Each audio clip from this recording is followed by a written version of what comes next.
ఇచ్చే భార్యను ఎత్తేసి దున్నపోతుని తెచ్చుకున్నామని జరుగుతుంది రాజకీయాలలో అప్పుడప్పుడు గమ్మత్తుగా గుడ్డి లక్ష్మి వచ్చినట్టు కొంతమంది లిల్లీ పుట్టుగాళ్ళకు కూడా అధికారం వస్తుంది. వాళ్ళని ఎందుకంటారు లిల్లీ పుట్టని? ప్రజల అధికారం ఎందుకు ఇస్తారు? మాకు సేవ చేయమని, రాష్ట్రాన్ని బాగు చేయమని, గత ప్రభుత్వం కంటే కొన్ని మంచి పనులు చేయమని అధికారం ఇస్తారు కానీ అడ్డదిడ్డం పనులు చేయమని చెప్పరు. ఇలా ఏం జరుగుతూ ఉంది ఈ రాష్ట్రంలో? నిన్న స్వయంగా మీరు కళ్ళారా చూసినారు. ఈ భారతదేశంలో ఉన్న చట్టాల ప్రకారం అంబేద్కర్ మహనీయుడు రాసినటువంటి రాజ్యాంగం ప్రకారం ఆర్టికల్ 3 ఆయన పెట్టినాడు కాబట్టి అంబేద్కర్ గారి పుణ్యమాని మనకు తెలంగాణ రాష్ట్రం వచ్చింది. ఆ మహనీయుని గౌరవించుకోవాలని, గుండెల్లో పెట్టుకోవాలని 125 ఫీట్ల ఎత్తున ఉండేటువంటి, ప్రపంచంలోనే ఎక్కడ లేనటువంటి, భారతదేశంలో ఎక్కడ లేనటువంటి అంబేద్కర్ విగ్రహాన్ని మనం హైదరాబాద్లో కట్టుకున్నాం. పోయిన సంవత్సరం మీరందరూ కూడా చాలా మంది వచ్చినారు. బ్రహ్మాండంగా దాన్ని ఆవిష్కరణ చేసుకున్నాం. కానీ నిన్న అంబేద్కర్ జయంతి, ఆ విగ్రహం పెట్టిన తర్వాత జరిగిన తొలి జయంతి ఈ లిల్లీ పుట్టుగాల ప్రభుత్వం ఏం చేసింది? అక్కడికి గవర్నమెంట్ పోలే. ఆ మహనీయునంత హిమాలయ పర్వతమంతా ఎత్తున్న విగ్రహానికి ఒక పువ్వు పెట్టలే, ఒక పూలమాల పెట్టలే, అంజలి ఘటించలే. అనేక రాష్ట్రాల నుంచి ప్రజలు వచ్చినారు చూడడానికి. వాళ్ళ కనీసం మంచినీళ్ళు ఏర్పాటు చేయలే, గేట్లు బంద్ చేసి తాళాలు వేసినారు. దీన్ని ఏమంటారు? అహంకారమా? కండకావరమా? ఏమనుకోవాలి దీనికి? అజ్ఞానమా? ఎవరు పెట్టిన విగ్రహమే కదా. మనం ఒక విగ్రహమే పెట్టుకోలే. ఆయన పెట్టిన ఆర్టికల్ 3తోనే తెలంగాణ వచ్చింది కాబట్టి రాష్ట్ర సెక్రటేరియట్ కూడా, సచివాలయానికి కూడా అంబేద్కర్ మహనీయుని పేరే పెట్టుకున్నాం. విగ్రహం కాడికి పోలే. మరి ఆ సెక్రటేరియట్ ఎందుకు కూర్చుంటున్నారు? సిగ్గు లేకుండా కూర్చుంటున్నారా? అది కూడా అంబేద్కర్ పేరు మీదనే ఉన్నది కదా. యాదగిరి గుట్ట కూడా బీఆర్ఎస్ గవర్నమెంటే కట్టింది. మరి ఆడిపోయి ఎందుకు మొక్కుతున్నారు? ఎమ్మెల్యేలు ఉండే క్వార్టర్లు కూడా బీఆర్ఎస్ గవర్నమెంటే కట్టింది. గెలిచిన కాంగ్రెస్ ఎమ్మెల్యేలు దానిలో ఎందుకుంటున్నారు? అంటే అన్ని తీసేస్తారా? మిషన్ కాకతీయ చెరువులు బంద్ చేస్తారా? ఏమేం బంద్ చేస్తారు? ఈ లిల్లీ పుట్టుగాలని నేను ఎందుకన్నా అంటే దీనికే అన్నా. ఒకనాడు ఇదే లిల్లీ పుట్టుగాల పార్టీ సింగూరు ప్రాజెక్టు మన నోరు కొట్టి, మన ఎండబెట్టి ఒక డ్రాప్, ఒక చుక్క నీళ్లు కూడా మనకి ఇయ్యలే. హైదరాబాద్కి ఇచ్చినారు. బాధపడ్డాం, ఏడ్చినాం. పొలాలు ఎండిపోయినాయి. అక్కడ నిజామాబాద్ వాళ్ళు ధర్నా, ఇక్కడ మెదకోళ్ళు ధర్నా. ఇయ్యలే.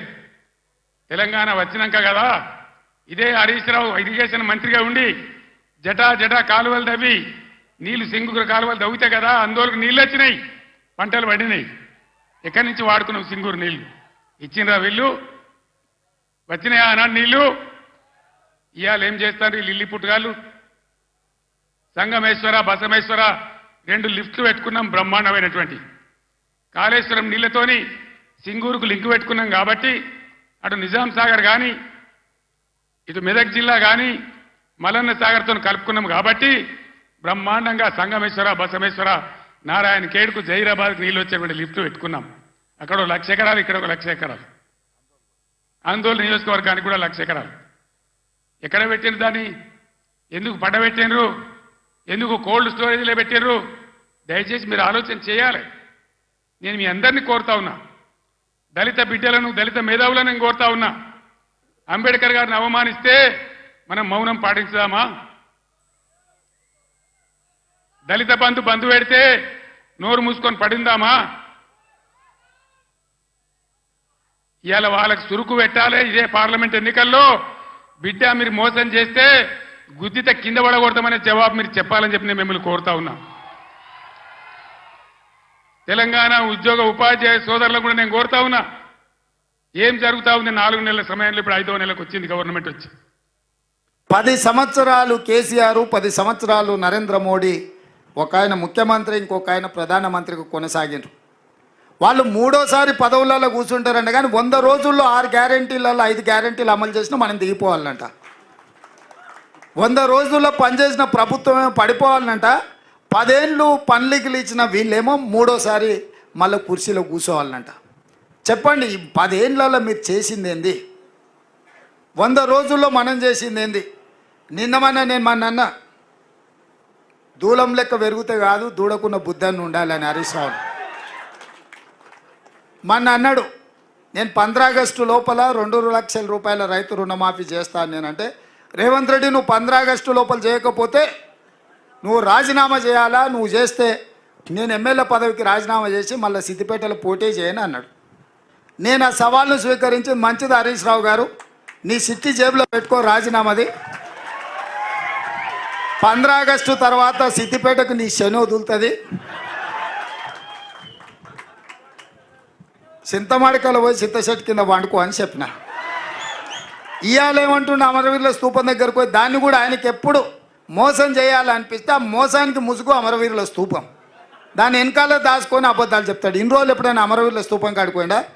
ఇవాళ పోయి చెప్తున్నాడు ఈ రైతు రుణమాఫీ కాదు, ఇంకేంటి ఒక కండిషన్లు చెప్పి ఇవన్నీ చేసి ఇంత పెద్ద లేఖ రాసుకొచ్చారు. రాజీనామా లేఖ అట్లా ఉండదు.